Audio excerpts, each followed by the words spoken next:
maintenant on va essayer de résoudre l'exercice. Ne regardez pas la vidéo avant d'avoir essayé. Il faut d'abord essayer. Vous allez voir que c'est très facile. J'ai pris l'exercice parce qu'on a un traitement avec le arg-sh. Si on avait utilisé arg-ch, on aurait eu peut-être quelques difficultés parce que le domaine de dérivabilité ce n'est pas R, le domaine de définition ce n'est pas R non plus. On travaille sur 1 plus infini et R plus. On verra pourquoi dans la section cours. Donc on commence par le domaine de définition. Donc déterminer df. df est égal à x tel que, alors, les x qui appartiennent à où? Qu'est-ce qu'on a? On a arg-sh de racine de x. C'est quoi la condition pour que ça soit défini? La condition pour que la fonction soit définie, c'est que le 2x, hadaya, il est positif. Ce qu'il y a en dessous de la racine doit être positif pour que la racine carrée soit définie. Donc, qu'est-ce qu'on a? On a sh de x est égal à y et on a arg-sh de y est égal à x tel que y appartient à R. Ça veut dire que l'ihnaya, s'il appartient à R, c'est-à-dire il est défini, elle est définie sur tout R. On va voir. Donc, 2x supérieur ou égal à 0. Donc, x appartenant à R, c'est les x tels que 2x supérieur ou égal à 0. Donc, 2x supérieur ou égal à 0. Quand est-ce que c'est vrai? 2x supérieur ou égal à 0. C'est vrai tout le temps. Donc, il n'y a pas photo. Donc, il suffit juste que y ait positif. Donc, c'est lorsque x appartient à R+. Très bien. Donc, df est égal à R+. 0 plus infini. Est-ce que c'est juste? Oui. C'est 0 plus infini, c'est-à-dire que si on met 0 à l'intérieur, ça sera 0. Arg-sh de 0 est égal à 0. On avait dit que le domaine de définition était clair. D'accord. Maintenant, on doit montrer qu'elle est continue.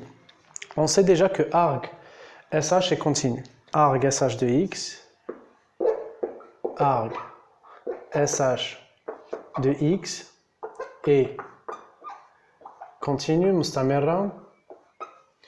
Et elle est aussi strictement croissante et elle est définie. Pourquoi? Parce que c'est la réciproque de sh.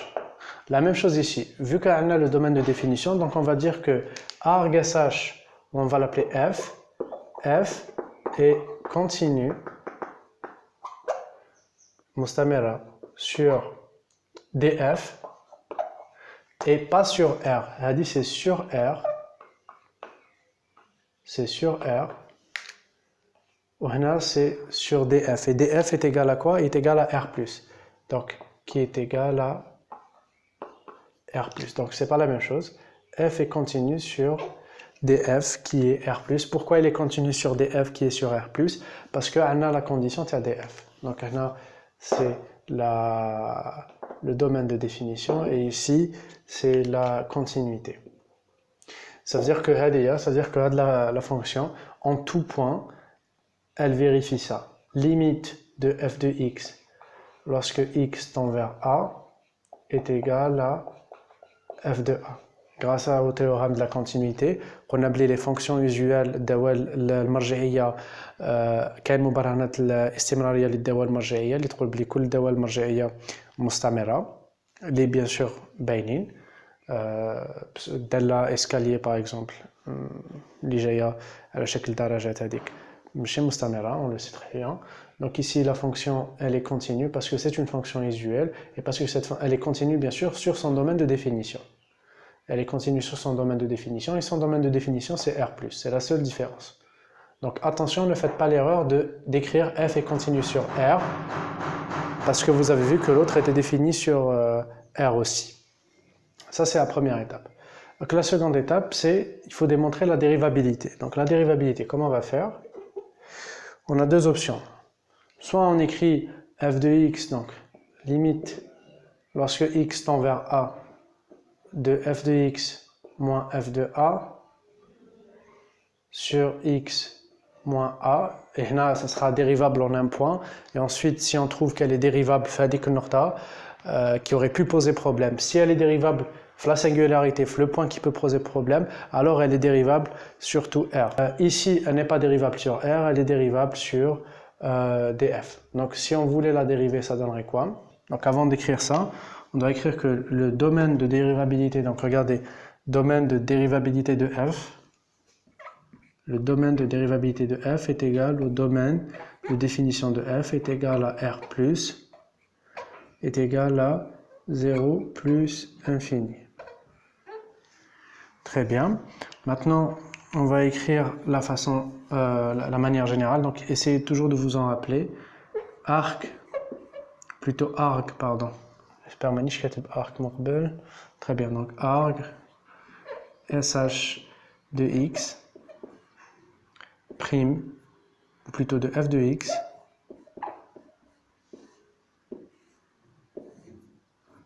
est égal à quoi? Est égal à f' de x sur racine de 1 plus f au carré de x. Donc encore une fois, ça simplifie bien les calculs. Quand j'ai un arc de CH, d'ailleurs, essayez de faire le même exercice, mais remplacez par CH. Donc si vous allez remplacer CH, vous allez voir qu'il y aura un changement de signe, c'est 1 moins f au carré. Il y aura un changement du domaine de dérivabilité. C'est pas quel que soit x appartient à R, c'est quel que soit x appartient à 1 plus infini. Donc il y a un domaine de définition parce que c'est R plus à la base, c'est-à-dire le domaine de définition de CH. Donc essayez de refaire le même exercice avec CH en tenant compte du domaine de définition de CH et de son domaine de dérivabilité. Vous faites le même travail. Vous essayez de voir le domaine de définition, le nouveau domaine de définition de la fonction composée et ensuite le nouveau domaine de dérivabilité de la fonction composée. Maintenant, il suffit de remplacer. Donc, f' de x, c'est une fonction simple. Donc, f', bon, ça c'est f de x. Alors, j'ai fait une erreur de notation. C'est pas une erreur kbira. Là, on a déjà noté f de x. Donc, il vaut mieux écrire g de x. Parce qu'il a dit c'est la composée. Donc, g, et aussi, on va écrire g. Donc, g' de x, bien sûr, si vous êtes en examen ou là, comme vous vous chronométrez, évitez de passer par toutes ces étapes. Directement si vous voulez, ou là, c'est mieux de la retenir en tête, et vous appliquez directement. Donc, g' de x est égal à quoi? G, اللي هي جذر 2 على اللي هي جذر 2 x. Donc, g de x est égal à jδ x. Donc, vous pouvez voir donc, là, c'est jδ x prime.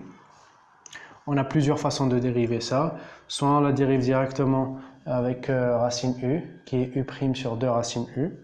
Donc, c'est comme dire,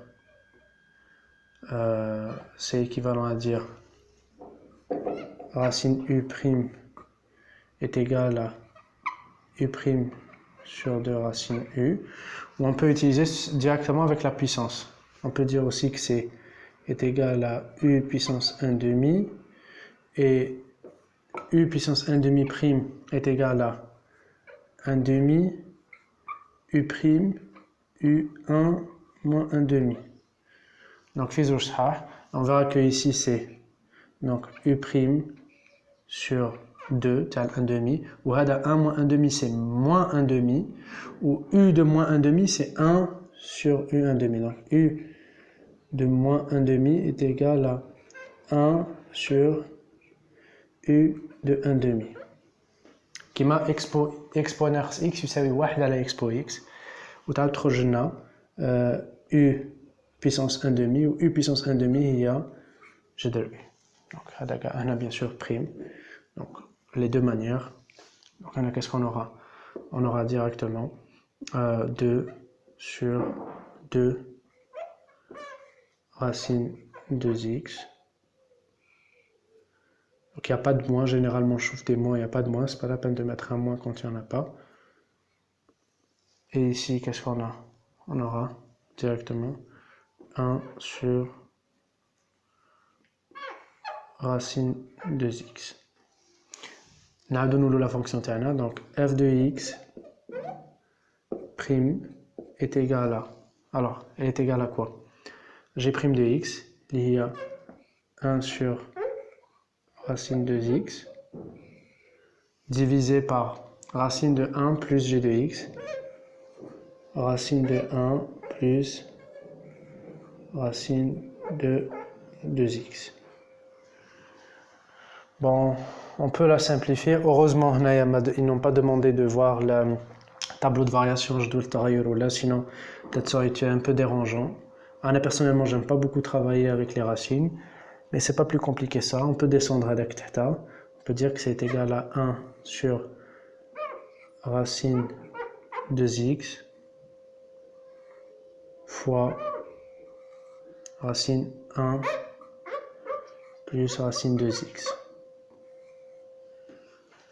Bon, ça suffit. On sait que la racine de x, au moins ils nous ont pas demandé de voir les variations, mais si on devait calculer les variations, on n'a pas besoin de développer, de ramener racine de x. On pourra directement deviner le signe de ça. Le signe de ça, maintenant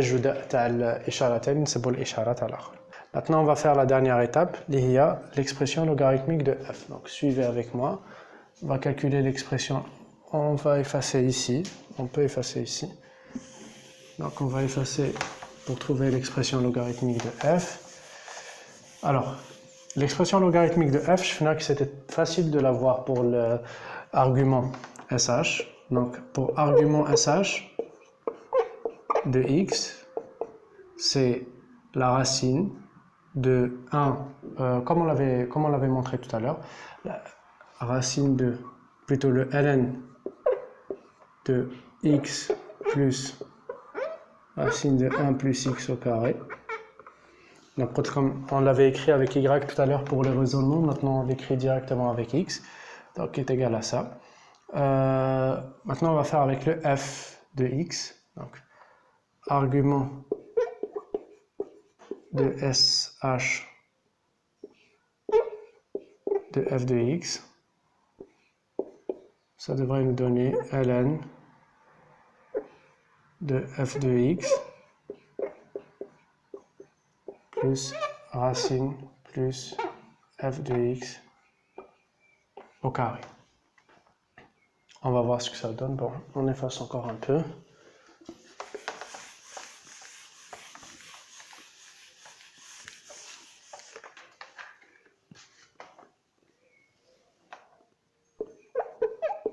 Argument de sh de racine de x est égal à ln de racine de x plus 1 plus racine de x au carré. Donc, racine de x au carré avec x appartient à 0 plus infini. Alors, comme tu vois, si on venait à remplacer par 0, ils prennent la racine 1, donc ça ne pose aucun problème. Jusqu'ici, on est correct pour le raisonnement italien. Donc, arg sh de racine de x est égal à ln de racine de x plus, alors, racine 1 plus 2x. Donc, là, on a mis la valeur absolue. La valeur absolue est positive. Pourquoi? Parce que on a déjà fait 0 plus infini. Voilà. Donc, l'exercice il aurait été plus difficile ou quand on a CH ou quand on a par exemple tangente hyperbolique parce que les restrictions à l'ensemble de départ ou l'ensemble d'arrivée. Là, c'était plutôt intuitif, il fallait juste appliquer, il fallait juste connaître les définitions, la dérivabilité, la continuité et l'expression logarithmique. Donc, l'expression logarithmique, si c'était celle de CH, on aurait eu un moins au lieu d'avoir des plus. Donc, moins x, plutôt moins x au carré. Si c'était tangente, on aurait eu x au carré moins 1. Et c'est tout. C'est la différence. Pour le reste, essayez de refaire le même exercice, mais cette fois avec CH, avec cosinus hyperbolique, pour essayer de connaître les différences entre ces deux fonctions. Donc, dernière remarque par rapport à la dérivabilité de la fonction arg sh racine de x. On a قلنا cette fonction elle est dérivable sur son domaine de définition 0 plus infini qui est finalement une erreur. Pourquoi? Parce qu'il fallait quand même passer par la dérivabilité, l'étude al-ishtiqaqiyya. Quand on passe par la dérivabilité, on va s'apercevoir qu'en fait c'est R plus étoile. Donc R plus étoile. Ça veut dire que ça c'est ouvert sur le côté. Donc on va corriger ici. Ça va donner R plus étoile. Le 0 n'est pas inclus dans l'étude dans le domaine de définition. Donc, trojna arg sh racine de x moins arg sh de 0 sur x moins 0. Donc, arg sh racine de x sur x, parce qu'il y a deux qui sont 0, soit on a les développements limités, les DL, sinon on utilise la règle de l'hôpital. Dans les deux cas, il y a plus infini. Lorsqu'on approche les valeurs de 0 positif, maintenant à droite. Et qui trogne plus infini, donc ce n'est pas un nombre fini. Si ce n'est pas un nombre fini, elle n'est pas dérivable en ce point. Donc, il faut le faire. Là, on avait commencé directement comme si que 0 plus infini, c'était le domaine, 0 était compris. On n'a pas vérifié le 0, c'est une erreur. Donc, c'est ce genre d'erreur à éviter. Il ne faut pas dire ce genre d'erreur. Donc, vous corrigez, vous mettez le vers l'extérieur, parce que 0 n'est pas inclus.